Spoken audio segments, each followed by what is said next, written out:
وما أرسلنا من قبلك من رسول إلا نوحي إليه أنه لا إله إلا أنا فاعبدون. إن الحمد لله نحمده ونستعينه ونستغفره ونؤمن به ونتوكل عليه ونعوذ بالله من شرور أنفسنا ومن سيئات أعمالنا من يهده الله فلا مضل له ومن يضلله فلا هادي له وأشهد أن لا إله إلا الله وأشهد أن محمدا عبده ورسوله. أما بعد فأعوذ بالله من الشيطان الرجيم. بسم الله الرحمن الرحيم. وما أرسلنا من قبلك من رسول إلا نوحي إليه أنه لا إله إلا أنا فاعبدون. وقال إن الله لا يغفر أن يشرك به ويغفر ما دون ذلك لمن يشاء ومن يشرك بالله فقد افترى إثما عظيما. رب اشرح لي صدري ويسر لي أمري واحلل عقدة من لساني يفقهوا قولي. رب زدني علما. تمام قسم کی تعریف، کبریائی، بڑائی، حمد و ثنا اللہ رب العالمین کے لیے ہے، اور انگنت بے انتہا بے شمار درود و سلام نازل ہو سید المرسلین رحمت للعالمین جناب محمد رسول اللہ صلی اللہ علیہ وسلم پر. اللہم صلی علی محمد وعلی آل محمد کما صلیت علی ابراہیم وعلی آل ابراہیم انک حمید مجید. اللہم بارک علی محمد وعلی آل محمد کما بارکت علی ابراہیم وعلی آل ابراہیم انک حمید مجید. صدر مجلس فضیلت الشیخ عبدالسلام صاحب سلفی، امیر صوبائی جمعیت اہل حدیث ممبئی، اور اراکین مسجد حسن ممبرا اور دیگر سامعین، موضوع جیسا کہ آپ حضرات نے سنا توحید سے متعلق ہے. انبیاء کی دعوت میں توحید کی اہمیت، یہ موضوع ہے.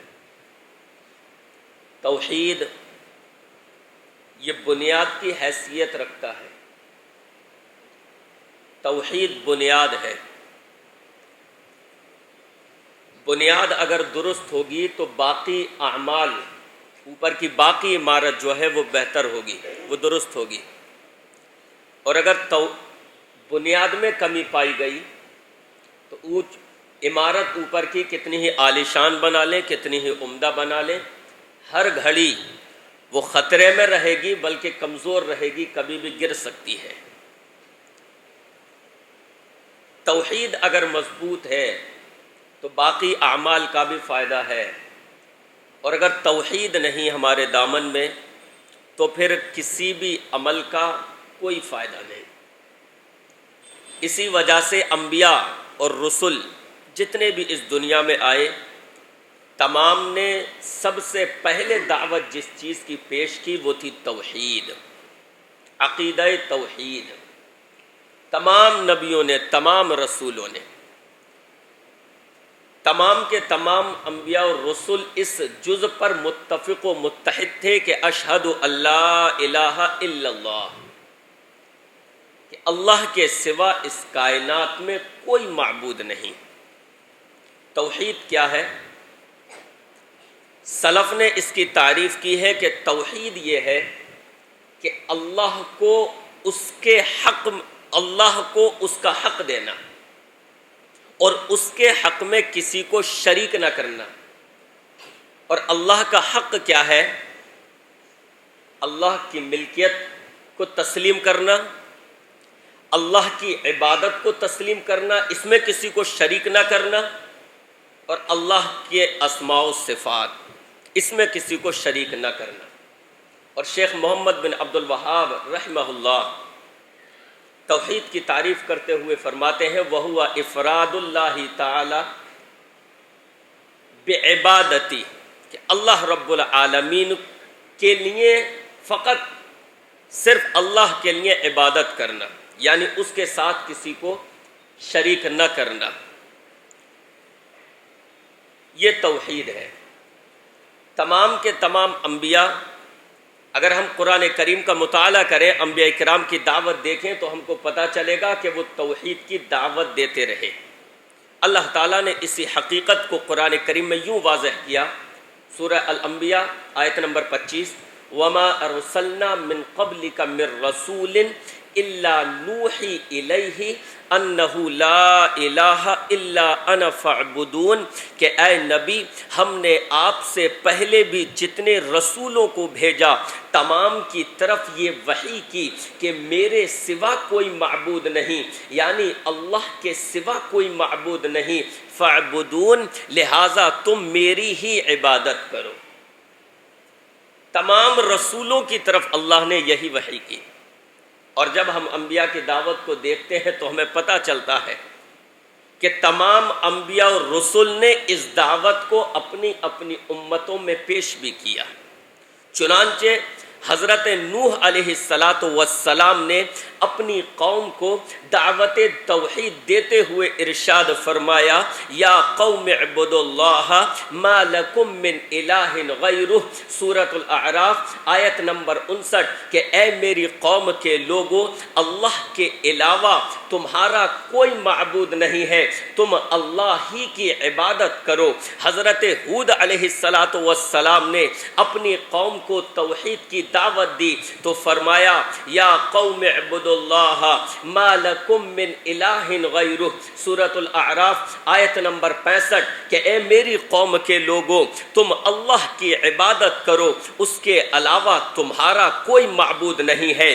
حضرت صالح علیہ السلام نے اپنی قوم کو دعوت توحید دی، یا قوم اعبدوا اللہ ما لکم من الہ غیرہ، سورۃ الاعراف آیت نمبر 73، کہ اے میری قوم کے لوگوں تم اللہ کی عبادت کرو، اس کے علاوہ تمہارا کوئی معبود نہیں ہے۔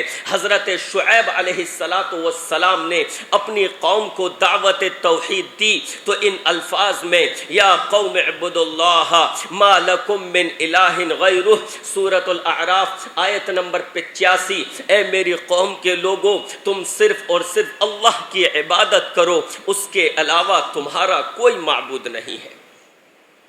تمام انبیاء یہی دعوت دیتے رہے کہ تمہیں عبادت کرنی ہے تو صرف اللہ کی، تمہیں سجدہ کرنا ہے تو اللہ کے سامنے، تمہیں جھکنا ہے تو اللہ کے سامنے، تمہیں پکارنا ہے تو صرف اور صرف اللہ کو، اللہ کے علاوہ تمہارا کوئی معبود نہیں ہے۔ اور حضرت یوسف علیہ السلام سورہ یوسف آیت نمبر 39 اور 40 میں دیکھیں آپ، حضرت یوسف علیہ السلام جیل میں ہیں، اور جیل میں اپنے جیل کے ساتھیوں کو توحید کی دعوت دیتے ہیں تو کہتے ہیں، یا صاحبی السجن ارباب متفرقون خیر ام اللہ الواحد القہار، اے میرے جیل کے ساتھیوں، اے میرے قید کے ساتھیوں، ذرا یہ تو بتاؤ کہ مختلف متفرق رب بنانا بہتر ہے یا ایک اللہ جو کہ سب پر غالب ہے اس کو رب بنانا بہتر ہے؟ کیا بہتر ہے؟ ایک اللہ کو ماننا بہتر ہے جو کہ توحید ہے، یا پھر مختلف متفرق کئی رب بنانا بہتر ہے؟ حضرت یوسف علیہ السلام نے بھی یہی دعوت دی۔ اور سب سے آخر میں جناب محمد الرسول اللہ صلی اللہ علیہ وسلم، آپ علیہ السلام نے اپنی قوم کو دعوت دی تو کہا، یا ایھا الناس قولوا لا الہ الا اللہ تفلحوا، اے لوگو کہو اللہ کے سوا کوئی معبود نہیں، کامیاب ہو جاؤ گے۔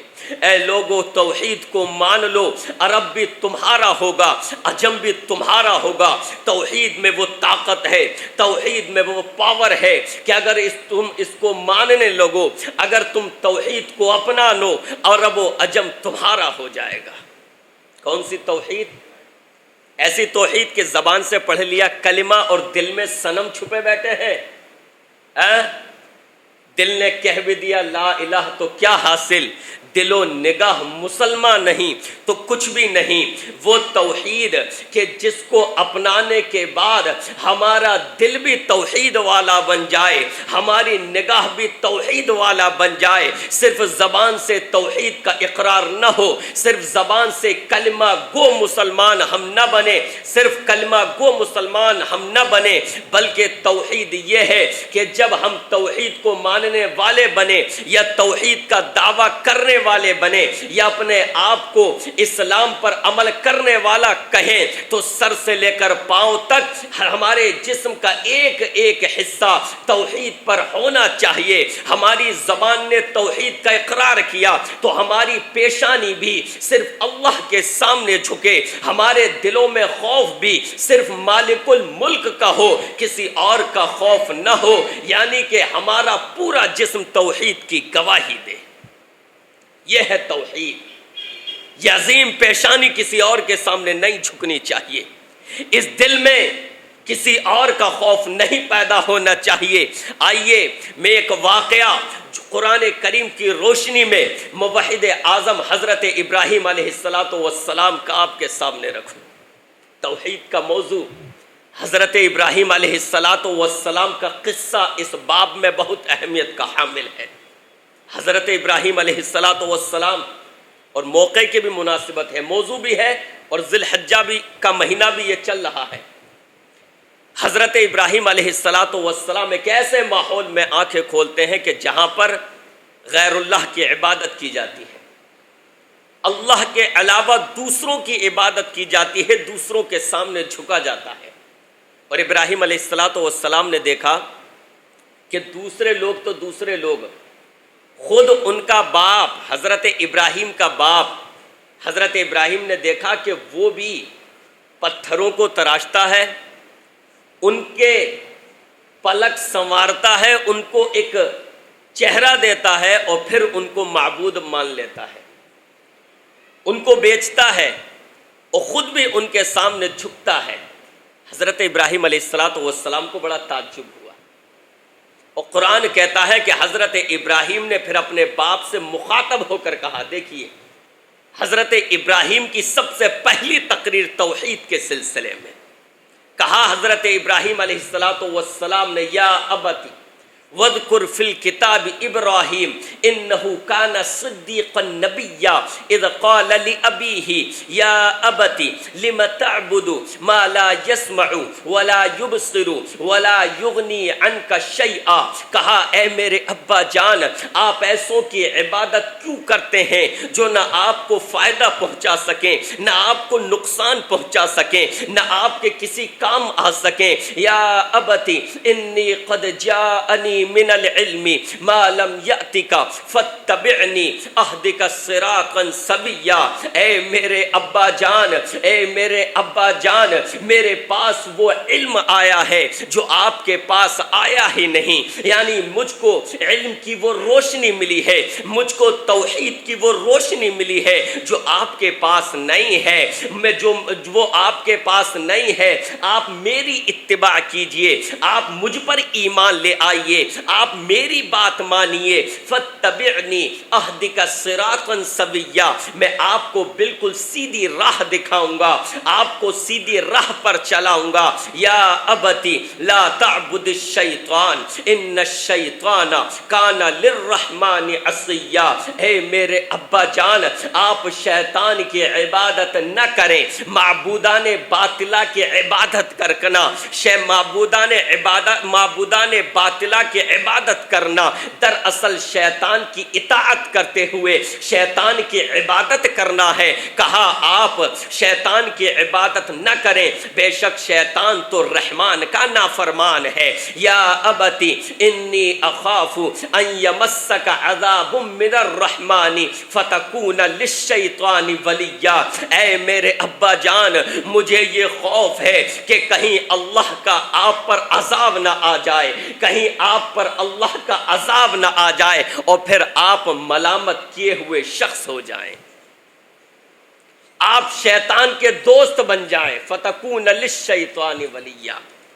اگر آپ اسی روش پر چلتے رہے جو روش آپ کی ہے، اگر آپ نے میری دعوت کو نہیں اگر آپ نے میری دعوت کو نہیں مانا، اگر آپ نے میری بات کو تسلیم نہیں کیا اور اللہ وحدہ لا شریک لہ کو چھوڑ کر اسی طرح معبودان باطلہ کے سامنے جھکتے رہے، ان کی عبادت کرتے رہے، اللہ کی توحید سے منہ موڑتے رہے، تو میرے ابا جان مجھے یہ خوف ہے کہ اللہ کا آپ پر عذاب آئے گا اور پھر یقینی طور پر آپ شیطان کے ہمنوا بن جائیں گے، شیطان کے دوست بن جائیں گے۔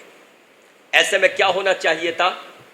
حضرت ابراہیم علیہ السلام کے والد کو، باپ کو حضرت ابراہیم کی بات پر غور کرنا چاہیے تھا، سوچنا چاہیے تھا کہ میرا بیٹا جو بات کہہ رہا ہے اس میں کس قدر وزن ہے، اس کے کیا دلائل ہیں، کیا باتیں ہیں، اس پر اس کے کیا ترک ہیں، یہی ہونا چاہیے نا۔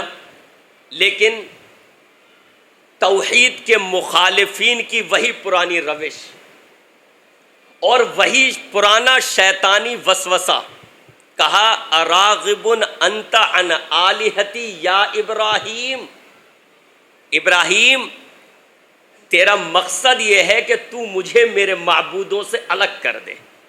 یہی ہے نا شیطانی وسوسہ، یہی چیز بھری ہوئی ہے نا دماغوں میں۔ جب کوئی توحید کی دعوت دیتا ہے، جب کوئی توحید کی طرف بلاتا ہے، تو اس کی بات پر غور و فکر کرنے کے بجائے شیطان ہمارے ذہنوں میں یہ وسوسہ ڈالتا ہے کہ اس کا مقصد کچھ نہیں ہے، بلکہ اس کا مقصد فقط یہ ہے کہ تم کو تمہارے آبائی مذہب سے دور کر دے، قدیم مذہب سے دور کر دے، تمہارے اپنوں سے تمہارا رشتہ توڑ دے، تمہارے بزرگوں سے تمہارا رشتہ توڑ دے، ان سے تمہارا کوئی تعلق نہ رہے۔ اس کا مقصد صرف یہ ہے، راغب انت عن آلہتی یا ابراہیم، ہم ان کو چھوڑ دیں، ان کو اتنے عرصے سے ہم مانتے چلے آئے، فراموش کر دیں، بھول جائیں۔ ابراہیم تیرا مقصد صرف یہ ہے کہ میں اپنے معبودوں سے بے رغبت ہو جاؤں، ان کو چھوڑ دوں۔ سن، لئن لم تنتہی لأرجمنک وہجرنی ملیہ، اللہ اکبر۔ موحدین اور وہ لوگ جو توحید کو نہیں مانتے، اہل شرک، ان کے درمیان یہ لڑائی بہت پرانی ہے اور اسٹوری زیادہ تر ملتی جلتی ہے۔ اہل توحید اس وقت بھی جب اپنے دلائل کو رکھا کرتے تھے تو مخالفین کے جواب بالکل اسی طرح کے ملتے تھے جیسے جواب آپ حضرت ابراہیم کے قصے میں ملاحظہ فرمائیں گے۔ اسٹوری ایک دم ملتی جلتی، آج بھی اسی طرح کی دھمکیاں ملتی ہیں، تم توحید کی دعوت مت دو ورنہ ایسا کر دیں گے، ورنہ ویسا کر دیں گے، اور کئی بار اس پر عمل کر کے بھی دکھایا جاتا ہے کہ دیکھو اگر اپنی دعوت سے باز نہ آئے، اگر توحید کی دعوت سے باز نہ آئے تو تمہارا یہ حشر ہوگا، تم پر پتھر بازی کی جائے گی، تم کو پیٹا جائے گا، تم کو ہلاک کیا جائے گا، تم سے رشتے ناتے توڑے جائیں گے، تم سے تعلقات ختم کیے جائیں گے، تمہارا بائیکاٹ کیا جائے گا، تمہیں بدنام کیا جائے گا۔ لئن لم تنتہی، آزر نے بھی یہی کہا اپنے بیٹے سے، او میرے بیٹے اگر تو اس دعوت توحید سے باز نہ آیا، لئن لم تنتہی لأرجمنک، تجھے پتھر ماروں گا، اس قدر پتھر ماروں گا، پتھر مارتے مارتے ہلاک کر دوں گا، تو مجھے میری حالت پر چھوڑ دے۔ یہ جواب ملا۔ اب حضرت ابراہیم علیہ السلام نے کیا کیا کہ اپنے باپ کو چھوڑ دیا، یعنی ان کے گھر کو چھوڑ دیا، دعوت کے لیے نہیں، دعوت تو انہوں نے بعد میں بھی دی، اہل توحید باز نہیں آتے اپنی دعوت دینے سے، وہ دعوت توحید تعلقات کی بنیاد پر نہیں دیتے، رب سے تعلق کی بنیاد پر دیتے ہیں۔ بندوں کی باتوں کا وہ برا نہیں مانتے، ان کو کڑوی کسلی باتیں کہی جاتی ہیں، ان پر برے اور بھدے القاب چسپاں کیے جاتے ہیں اور ان کو برے القاب سے یاد کیا جاتا ہے، لیکن ان باتوں سے وہ دل برداشتہ نہیں ہوتے کیونکہ وہ توحید کی دعوت دیتے ہیں رب کو راضی کرنے کے لیے۔ حضرت ابراہیم علیہ السلام نے اپنے باپ سے گھریلو رشتہ توڑ لیا، الگ ہو گئے.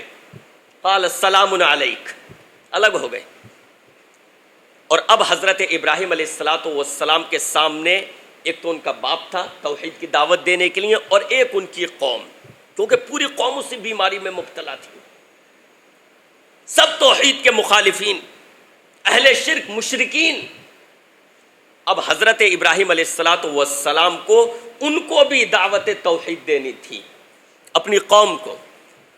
حضرت ابراہیم علیہ السلام نے اپنی قوم کو دعوت توحید دیتے ہوئے کہا، جب ان کو دیکھا کہ یہ مجسموں کے سامنے، مورتیوں کے سامنے بیٹھ جاتے ہیں، ان کو پکارتے ہیں، اور کئی اور گھنٹوں اور ایک بڑا وقت ان کے پاس جمے رہتے ہیں، تو ابراہیم علیہ السلام نے کہا اذ قال لأبیہ وقومہ ما هذه التماثیل التي انتم لها عاکفون.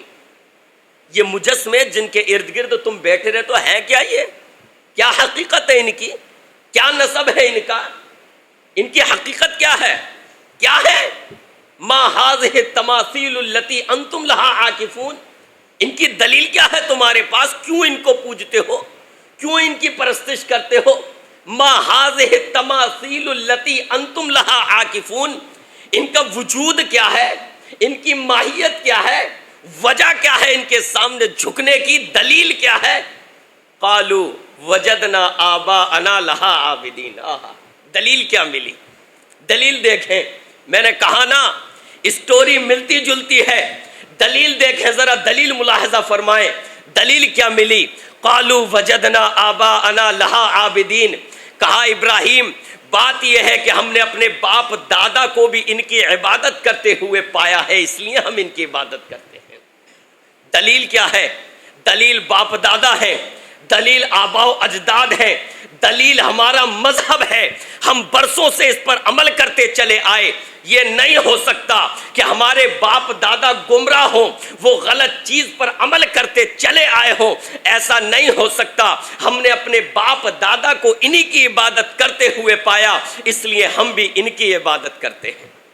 حضرت ابراہیم علیہ السلام نے دیکھا کہ ان کو اپنے باپ دادا پر بڑا گمان ہے، ان کے سلسلے میں ان کو بڑی خوش فہمی کہ وہ کرتے تھے عبادت، اس لیے ہم کرتے ہیں. تو ابراہیم علیہ السلام دیکھیے موحدین کی فراست. حضرت ابراہیم نے سب سے پہلے چوٹ ان کے اسی نظریے پر کری. باپ دادا، یہ جو نظریہ ہے نا باپ دادا کا، ان کے اسی نظریے پر سب سے پہلی چوٹ کی کہ اس جڑ کو ختم کرو.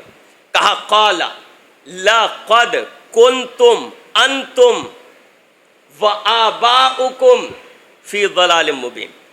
اگر دلیل تمہاری صرف یہ ہے کہ تمہارے باپ دادا کرتے چلے آئے اور اس پر تم کو بڑا گھمنڈ یا بڑا یقین ہے کہ وہ غلط نہیں ہو سکتے، خوش فہمی میں مبتلا ہو تو سن لو. لقد، کان کھول کر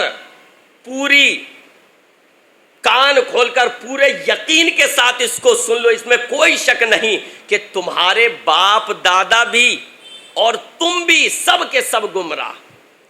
تمہارے باپ دادا بھی گمراہ تھے، تم بھی گمراہ ہو. گویا کہ حضرت ابراہیم علیہ السلام نے ان کی اس دلیل کو رد کر دیا کہ باپ دادا دلیل نہیں ہوا کرتے. دلیل اللہ کا فرمان ہوتا ہے، یہ رسول وقت کا قول و عمل دلیل ہوا کرتا ہے. رسول وقت کا قول و عمل دلیل ہوا کرتا ہے، یہ دلیل نہیں کہ ہمارے باپ دادا یہ کام کرتے چلے آئے. اس وجہ سے حضرت ابراہیم نے ان کے اس بنیادی نظریے پر، جس پر ان کو سب سے زیادہ گھمنڈ تھا اور سب سے زیادہ خوش فہمی میں مبتلا تھے، اس جڑ کو کاٹا اور کہا سنو تمہارے باپ دادا بھی گمراہ تھے اور تم بھی گمراہ ہو. اب ابراہیم علیہ السلام ایک ایسے موقع کی تلاش میں تھے کہ کوئی ایسا موقع ملے کہ جس کی وجہ سے توحید ان پر ایک دم واضح ہو جائے، ان پر یہ ایک دم کلیئر ہو جائے کہ یہ معبودان باطلہ جن کے سامنے ہم جھکتے ہیں یہ کچھ نہیں کر سکتے. ابراہیم علیہ السلام اس موقع کی تلاش اور جستجو میں انتظار کرنے لگے. ایک موقع آیا ان لوگوں کا میلہ لگا کرتا تھا، اور میلہ ٹھیلا، یہ روایت بہت قدیم ہے، میلے ٹھیلے میں وہ ان کی قوم والے گئے تو حضرت ابراہیم سے بھی کہا ابراہیم تم نہیں چلو گے ہمارے ساتھ؟ کہا میں بیمار ہوں، انی سقیم، میں نہیں جا سکتا، بیمار ہوں۔ حضرت ابراہیم علیہ السلام یہ سب جو الفاظ بول رہے ہیں کہ انی سقیم، یہ دراصل دعوت توحید کے اس حکمت کے تحت بول رہے تھے جو اللہ رب العالمین نے آپ کے ذہن میں ڈالی۔ انی سقیم، میں بیمار ہوں۔ حالانکہ مفسرین نے لکھا ہے کہ یہاں پر بیمار سے مراد ان کا یہ بھی ہو سکتا ہے کہ میرا دل بیمار ہے، پوری قوم شرک میں گرفتار ہے، میں اپنے آپ کو صحیح سالم ذہنی طور پر، قلبی طور پر کیسے محسوس کر سکتا ہوں؟ میں بیمار ہوں، انی سقیم، قوم کو اس حالت میں نہیں دیکھ سکتا، اللہ کو چھوڑ کر دوسروں کی عبادت، اللہ کو چھوڑ کر دوسروں کے سامنے جھک رہے ہیں، برداشت نہیں ہوتا، انی سقیم، بیمار ہوں۔ حضرت ابراہیم علیہ السلام نے جانے سے معذرت کر دی۔ اب ان کی قوم والے سب میلے ٹھیلے میں چلے گئے۔ حضرت ابراہیم علیہ السلام اسی موقع کی تلاش میں تھے کہ تنہائی کا موقع ملے جب ان کو ان کے اللہ کے علاوہ کوئی نہ دیکھنے والا ہو، کوئی انسان نہ دیکھ رہا ہو۔ قرآن کہتا ہے فَجَعَلَهُمْ جُذَاذًا إِلَّا كَبِيرًا لَهُمْ لَعَلَّهُمْ إِلَيْهِ يَرْجِعُونَ۔ حضرت ابراہیم ان کی طرف گئے، فَجَعَلَهُمْ جُذَاذًا، اور ان کو ریزہ ریزہ کر دیا، توڑ ڈالا۔ وہ معبودان باطلہ جو خدا بنے بیٹھے تھے ان کی قوم کی نظروں میں، حضرت ابراہیم نے ان کو توڑ ڈالا، ان کے ہاتھ پاؤں توڑ ڈالے، ان کی گردنیں توڑ ڈالیں۔ ہاں ایک کو چھوڑ دیا جو سب سے بڑا تھا۔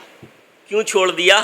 لعلہم الیہ یرجعون، تاکہ اسی کی طرف لوگ پلٹیں، قوم والے۔ اب یہ لوگ میلے ٹھیلے سے واپس آئے، قوم والے آ کر دیکھا تو نظارہ ایک دم بدلا ہوا۔ جب اس جگہ پہنچے جہاں پر مجسمے لگے ہوئے تھے جن کی یہ عبادت کیا کرتے تھے، دیکھا وہاں نظارہ بالکل بدلا ہوا۔ کہا یہ کیا؟ سب حیرت میں، سب استعجاب میں، کہا یہ کیا؟ کس نے کیا یہ سب؟ قالوا من فعل هذا بآلهتنا انه لمن الظالمین، ہمارے معبودوں کے ساتھ یہ کس نے کیا ہے؟ بہت بڑا ظالم ہے وہ تو، ایسی درگت بنائی ہمارے معبودان باطلہ، ہمارے معبودوں کی ایسی درگت، انه لمن الظالمین، بہت بڑا ظالم ہے یہ تو، جس نے یہ کیا ہے بہت بڑا ظالم ہے۔ کیا کس نے ہے پتہ نہیں چل رہا۔ کچھ لوگوں نے کہا قالوا سمعنا فتى یذکرہم یقال لہ ابراہیم، کہا ہم نے ایک نوجوان کو ان کا ذکر کرتے ہوئے سنا ہے، اس کو ابراہیم کہا جاتا ہے۔ ہم تو ان کے عقیدت مند ہیں، ہم تو ان کے سامنے جھکتے ہیں، ہم تو ان کو اپنا خدا تسلیم کرتے ہیں، ہم ان کے ساتھ یہ کیوں کر سکتے ہیں؟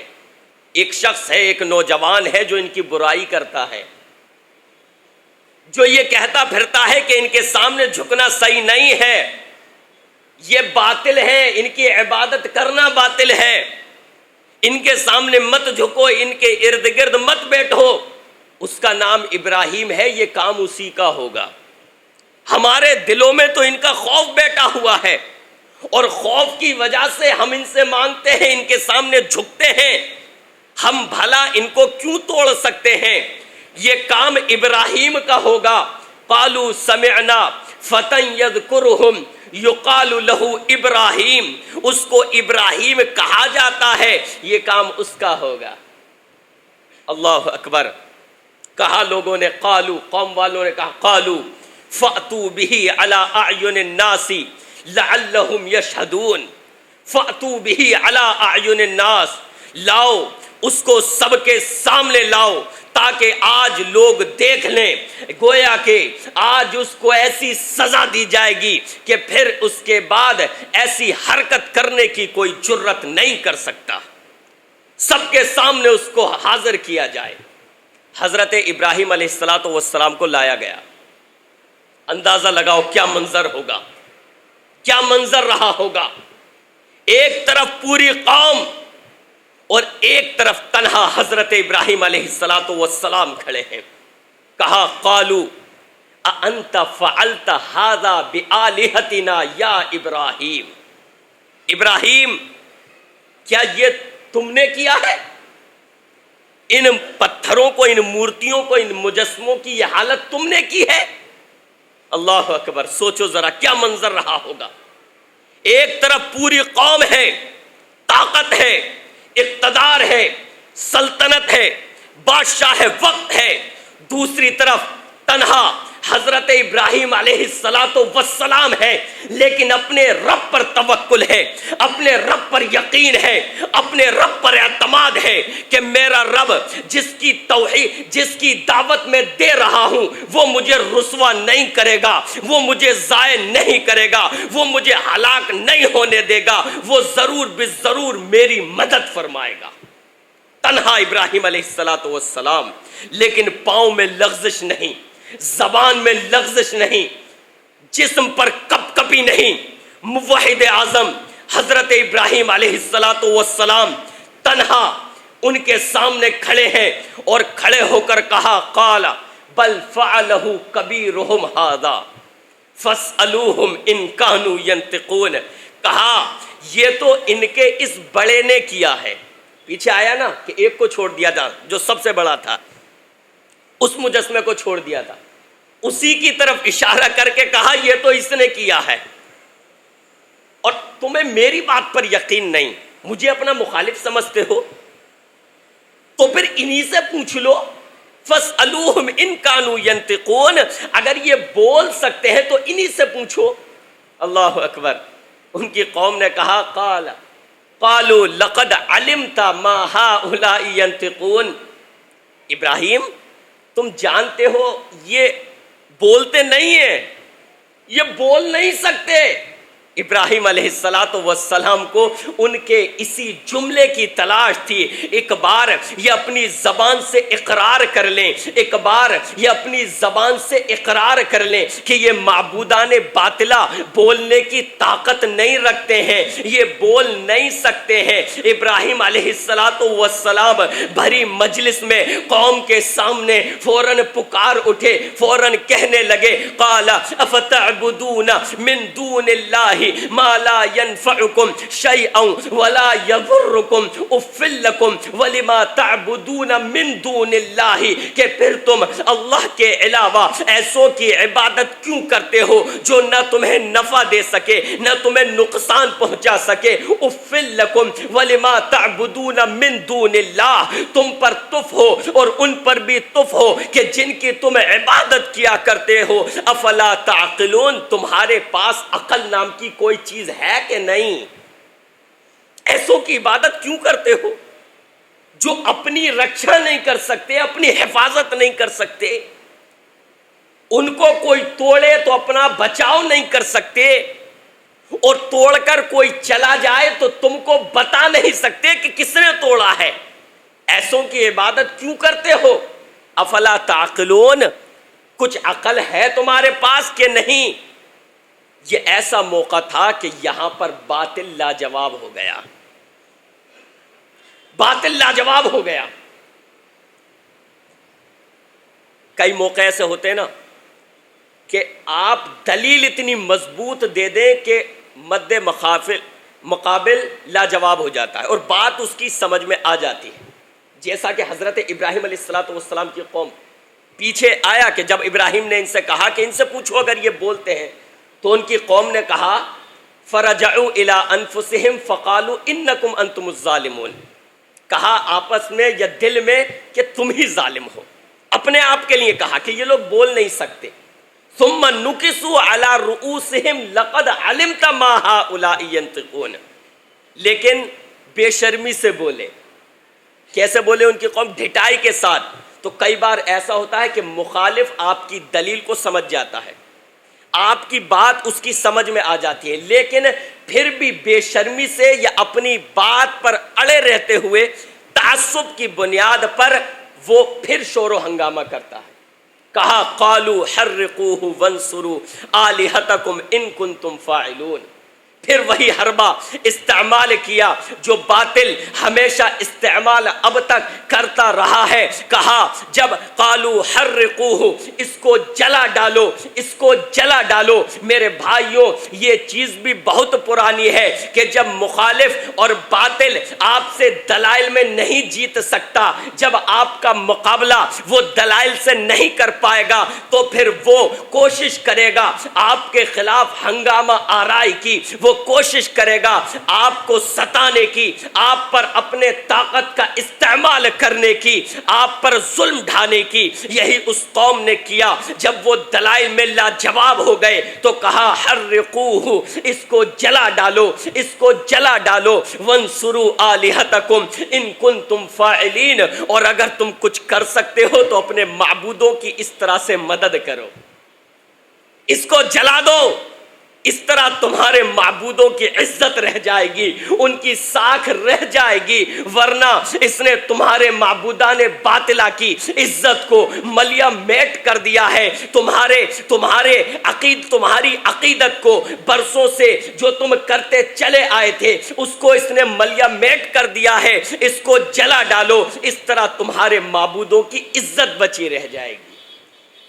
حضرت ابراہیم علیہ السلام نے ایسا ہی کے ساتھ ان لوگوں نے ایسا ہی کیا، اور پھر اللہ نے اس آگ کو گلنار بنا دیا. وہ پورا واقعہ. خیر، ہمارے موضوع سے متعلق آیات یہیں تک تعلق رکھتی تھی کہ ابراہیم علیہ السلام نے اپنی قوم کے سامنے توحید کی دعوت دی. میرے بھائیوں، تمام کے تمام انبیاء کی دعوت یہی تھی، اور جناب محمد الرسول اللہ صلی اللہ علیہ وسلم کی دعوت بھی یہی تھی. نبی کریم صلی اللہ علیہ وسلم نے دعوت توحید دی تو کیا کہا تھا؟ اے لوگو کہو اللہ کے سوا کوئی معبود نہیں، کامیاب ہو جاؤ گے. اے لوگو کہو اللہ کے سوا کوئی معبود نہیں، عرب بھی تمہارا ہوگا، عجم بھی تمہارا ہوگا. اور آپ کو بتاؤں، اللہ کے نبی علیہ السلام نے جب یہ الفاظ فرمائے کہ عرب بھی تمہارا ہوگا، عجم بھی تمہارا ہوگا، تو زیادہ عرصہ نہیں گزرا تھا. اتنا عرصہ کہ آپ انگلیوں پر گن سکتے ہیں. حضرت ابوبکر صدیق رضی اللہ عنہ کی خلافت کے 2 یا 2.5 سال، تقریباً 2.5 سال. حضرت عمر فاروق رضی اللہ عنہ کی خلافت کے 10-10.5 سال. حضرت عمر فاروق رضی اللہ عنہ کے زمانے میں لوگوں نے اپنی نگاہوں سے دیکھا. نبی نے جو پیشن گوئی اپنے زمانے میں فرمائی تھی کہ لوگوں کہو اللہ کے سوا کوئی معبود نہیں، عرب بھی تمہارا ہوگا، عجم بھی تمہارا ہوگا. حضرت عمر کے زمانے میں لوگوں نے اپنی نگاہوں سے دیکھ لیا کہ صبح کو اس علاقے کی خبر آتی کہ اہل توحید نے فلاں علاقہ فتح کر لیا، شام کو اس علاقے سے خبر آتی کہ وہ علاقہ بھی فتح کر لیا گیا. اور اسلام نبی علیہ السلام کے زمانے میں مکہ اور مدینہ میں پھیل چکا تھا. آپ کے زمانے ہی میں مکہ پر نبی کے ماننے والوں کا کنٹرول ہو گیا، مدینہ نبی کے غلاموں کا ہو گیا. اور حضرت عمر فاروق رضی اللہ عنہ کے زمانے میں لوگوں نے اپنی نگاہوں سے دیکھا کہ اسلام مکہ اور مدینہ کی وادیوں سے نکلتا ہوا افریقہ کے جنگلوں میں پھیلتا ہوا دوسرے ممالک کے ایوانوں میں دستک دینے لگا. جب نبی علیہ السلام نے پیشن گوئی کی تھی تقریباً حضرت عمر فاروق کے زمانے سے، دور خلافت سے تقریباً 35 سال قبل جب یہ پیشن گوئی کی تھی کہ توحید کو مان لو، عرب و عجم تمہارا ہوگا. ابو جہل چلایا تھا کھانے کے لیے روٹیاں نہیں ہیں، ان کے پاس بیٹھنے کے لیے چٹائی نہیں ہے، اور بات یہ کرتا ہے کہ عرب و عجم تمہارا ہو جائے گا. لیکن نبی علیہ السلام نے خود تو نہیں کہا تھا، اس رب نے کہلوایا تھا وما ينطق عن الهوى ان هو الا وحی یوحى. اس رب نے کہلوایا تھا جو مستقبل کی باتیں جانتا ہے، جو مستقبل کو اپنے اختیار اور کنٹرول میں رکھتا ہے. اس رب نے کہلوایا تھا. آج ہم اس توحید کو بھول گئے. آج ہم اپنے معاشرے کا حال دیکھیں، اپنے معاشرے پر نگاہ ڈالیں تو افسوس ہوتا ہے.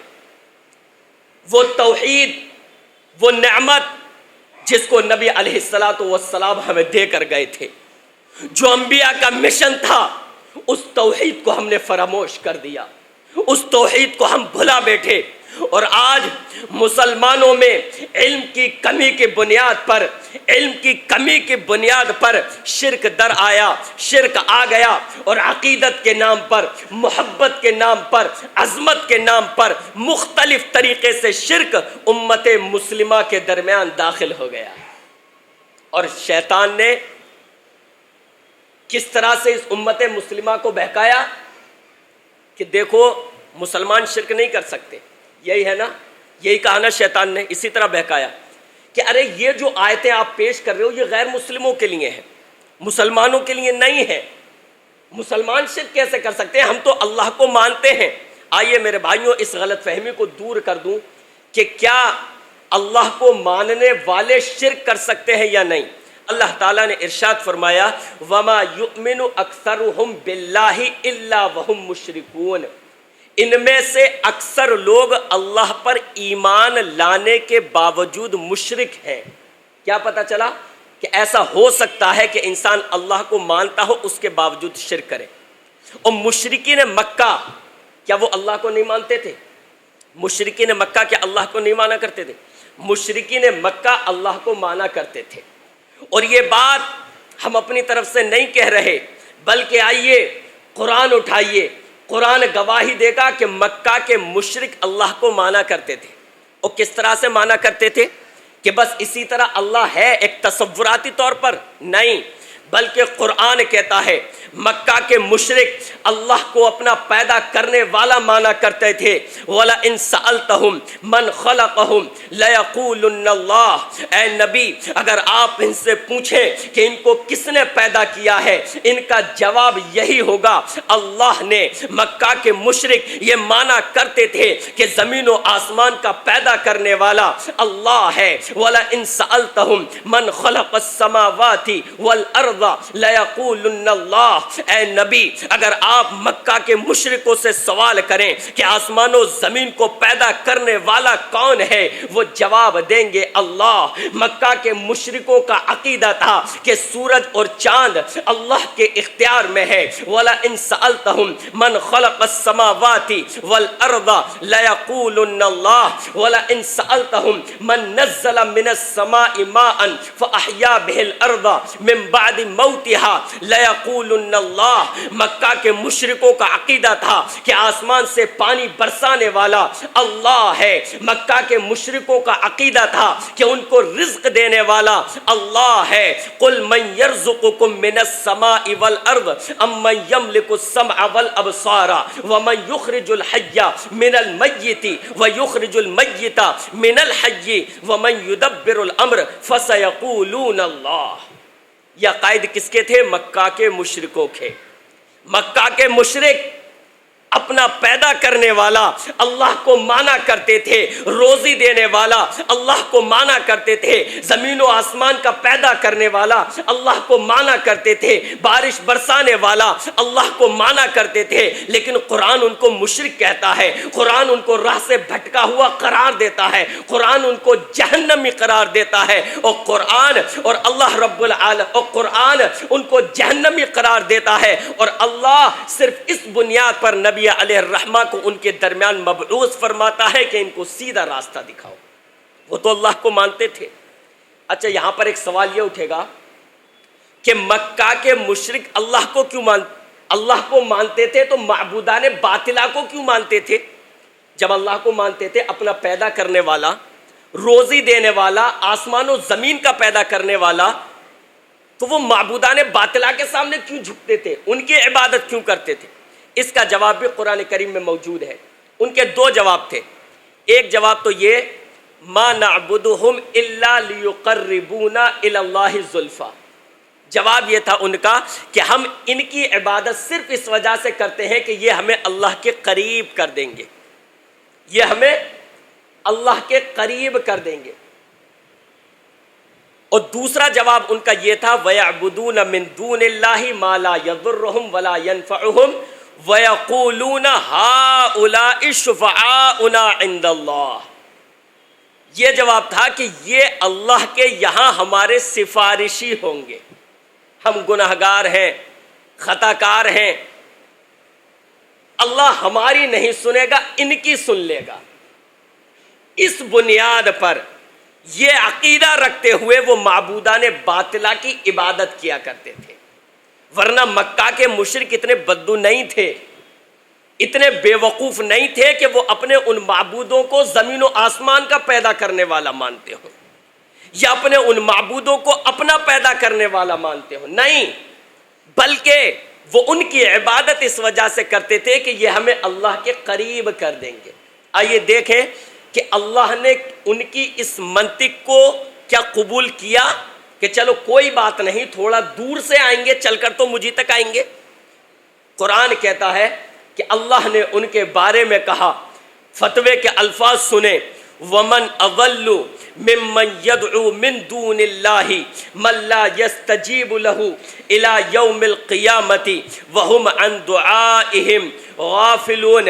اس شخص سے بڑا گمراہ کون ہوگا؟ یعنی سب سے بڑا گمراہ وہ ہے جو اللہ کو چھوڑ کر ان کو پکارے جو قیامت تک اس کی پکار کا جواب نہیں دے سکتے۔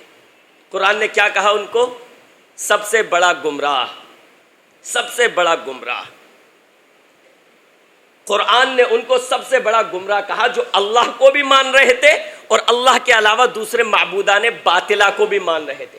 تو میرے بھائیوں، اللہ کو مان لینا یہ توحید کے لیے کافی نہیں ہے، اللہ کے ساتھ ساتھ دوسرے معبودان باطلہ کا انکار یہ ضروری ہے۔ کلمے میں کیا ہے؟ اشہد اللہ الہ الا اللہ، میں گواہی دیتا ہوں کہ نہیں ہے کوئی معبود، یعنی پہلے انکار کیا جاتا ہے کہ اس روئے زمین پر اللہ کے علاوہ جتنے معبودوں کی عبادت کی جا رہی ہے، جتنوں کے سامنے جھکا جا رہا ہے، میں ان سب کا انکار کرتا ہوں الا اللہ۔ اس کے بعد کہا جاتا ہے کہ اللہ کو اپنا معبود مانتا ہوں کہ وہ میرا معبود ہے۔ تو یہ توحید کے لیے ضروری ہے کہ اللہ کو مانے اور معبودان باطلہ کا انکار کرے۔ یہ ہے میرے بھائیوں توحید۔ اللہ رب العالمین سے دعا ہے کہ رب العالمین ہمیں توحید پر جمع رہنے کی توفیق عطا فرمائے۔ میرے بھائیوں، ایک بڑی ہی عجیب بات ہے کہ مسلمان جن چیزوں کی وجہ سے اور جن اعمال کی وجہ سے دوسروں کو گمراہ کہتے ہیں، وہی اعمال مسلمان خود انجام دیتے ہیں۔ آئیے مولانا الطاف حسین حالی کے چند اشعار آپ کے سامنے پیش کر کے اپنی بات کو ختم کروں۔ مولانا الطاف حسین حالی نے جب مسلمانوں کی یہ دو رخی دیکھی کہ مسلمان دوسروں کو کافر کہتے ہیں لیکن وہی اعمال خود بھی کرتے ہیں، تو مولانا الطاف حسین حالی نے کہا تھا، کرے غیر گر بت کی پوجا تو کافر، جو ٹھہرائے بیٹا خدا کا تو کافر، جھکے آگ پر بہر سجدہ تو کافر، کواکب میں مانے کرشمہ تو کافر۔ انہوں نے کہا کہ غیر اگر بت کی پوجا کرتا ہے تو وہ کافر ہے، اگر کوئی آگ کے سامنے جھکتا ہے تو وہ کافر ہے، اگر کوئی اللہ کا بیٹا ہونے کا عقیدہ رکھتا ہے آپ اسے کافر کہتے ہیں، اگر کوئی ستاروں میں تقدیر کا عقیدہ رکھتا ہے آپ اسے کافر کہتے ہیں، مسلمان اسے کافر کہتے ہیں۔ مگر مومنوں پر کشادہ ہے راہیں، پرستش کریں شوق سے جس کی چاہے، خدا کو جو نبی کو جو چاہے خدا کر دکھائیں، اماموں کا رتبہ نبی سے بڑھائیں، مزاروں پہ دن رات نظریں چڑھائیں، شہیدوں سے جا جا کے مانگے دعائیں، نہ توحید پہ کچھ خلل اس سے آئے، نہ اسلام بگڑے نہ ایمان جائے۔ یہ فتوے تو غیروں کے لیے ہے لیکن مؤمنین کے لیے راہیں کشادہ ہیں۔ وہ اگر چاہیں تو نبی کو خدا کے درجے تک پہنچا دیں، نبی کو اللہ کے مقام و منصب تک پہنچا دیں، اور نبی کا مقام و منصب خالی ہوا تو اماموں کو اس مقام پر بٹھا دیں، اس منصب پر بٹھا دیں۔ اگر یہ چاہیں تو شہیدوں سے دعائیں مانگیں، اگر یہ چاہیں مزاروں پر دنیا بھر کا شرک کریں، نہ توحید میں کچھ خلل اس سے آئے۔ اس سے ان کی توحید میں کوئی خلل نہیں آتا، ان کے ایمان پر کوئی فرق نہیں پڑتا۔ دوسرا کرے تو کافر ہو جاتا ہے لیکن یہ مؤمنین کریں تو اس سے ان کے ایمان پر کوئی فرق نہیں پڑتا۔ وہ دین جس سے توحید پھیلی جہاں میں، ہوا جلوہ گر حق زمین و زماں میں، وہ بدلا گیا آ کے ہندوستان میں۔ وہ دین، وہ اسلام جس کی وجہ سے توحید کی کرنیں پوری دنیا میں پھیلی، جس نے دوسروں کے گھروں سے بتوں کو نکلوا دیا، جس نے دوسری قوموں سے ان کے بتوں کو الگ کروایا، وہی دین، وہی اسلام جو یورپ تک پہنچا، افریقہ میں اپنی توحید لے کر پہنچا، وہی اسلام جب ہندوستان میں آتا ہے تو اس کی شکل و صورت بدل جاتی ہے، اس کا اندر، اس کو ماننے والے اس کی تصویر بدل دیتے ہیں۔ وہ بدلا گیا آ کے ہندوستان میں۔ مولانا الطاف حسین حالی نے مسلمانوں پر بہت گہرا طنز کیا تھا۔ رب مولا سے دعا ہے کہ رب العالمین ہمیں توحید کو اپنانے والا بنا دے۔ اللہ مرتے دم تک ہم توحید پر جمے رہیں۔ اللہ موت آئے تو توحید پر آئے، زندہ رہیں تو توحید پر زندہ رہیں۔ اے اللہ اس توحید کو ہمارے بچوں میں تو اے اللہ ان کو سمجھنے والا بنا دے، اس توحید کو ہماری ماؤں بہنوں کو سمجھنے والا بنا دے۔ اے اللہ توحید کے لیے ہمارے بھائیوں کے سینے کو کشادہ کر دے، ان کے دل کو کشادہ کر دے کہ وہ توحید کو صحیح ڈھنگ سے سمجھ سکیں، اور توحید کے بارے میں ان کے دلوں میں جو شیطانی وسوسے یا شکوک و شبہات ہیں علم نہ ہونے کی وجہ سے، اللہ وہ ہمارے بھائی ہیں، دشمن نہیں ہیں۔ اللہ تو ان کے لیے بھی ان کے سینوں کو اے اللہ توحید کے لیے کھول دے۔ آمین یا رب العالمین۔ وصلی اللہ تعالی علی رسول خیر خلقہ محمد وآلہ واصحابہ اجمعین برحمتک یا ارحم الراحمین۔